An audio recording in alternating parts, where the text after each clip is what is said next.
I think for me, I've really made commanding the ball a really big in my repertoire this year. This offseason, that's what I really hit hard. I did a lot of work with Tommy Hunter, and he was showing me stuff that he had done with guys that he's played with, and I think the command thing has definitely helped a lot this year for me. When you go out to pitch in a high-stress situation, or even not, and maybe with a couple-run lead, it looks like you go out to dominate. Is that the mindset that you have, that you basically don't even want anybody to make contact with anything you're throwing at them? Yeah, that's the goal every time. I don't know. I grew up really competitive, and my goal is just to not let them touch the ball at all. I mean, it happens, but yeah, that's my goal every time. Just go at guys with my best stuff. Folty was telling us yesterday that your fastball has been dominant. What other pitches do you want to get better as far as in your repertoire? I mean, my slider and my curveball. I developed a curveball this offseason.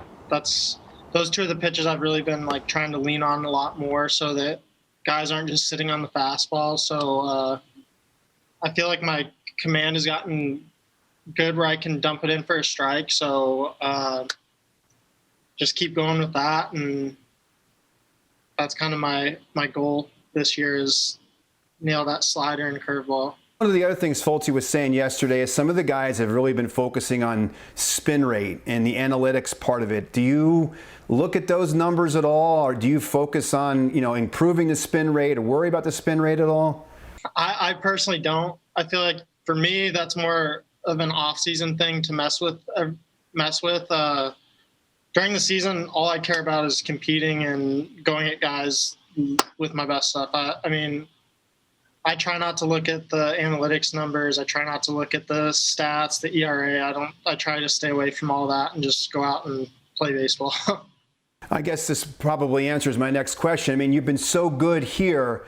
At some point, do you wonder, when am I going to get that opportunity to show my stuff for the Phillies at the next level? And yeah, it's always in the back of your mind, but honestly, I'm just trying to stay in the moment and do everything I can for this team. If they need me, I'll be ready. But until then, I'm just really focused on helping this team win. One of the things, I don't know if people that haven't been to a game know this, but they play Wild Thing when you come out to pitch. Was that your idea, or was that their idea? That was something that happened at the alternate site with our clubby, Jason Ross. I just let him pick my stuff, and I walked out, and that's what it was. And I was like, oh, I'll just stick with that. So that's kind of been what I've went with this year. A little bit different than Can't Touch This, which I hear every year.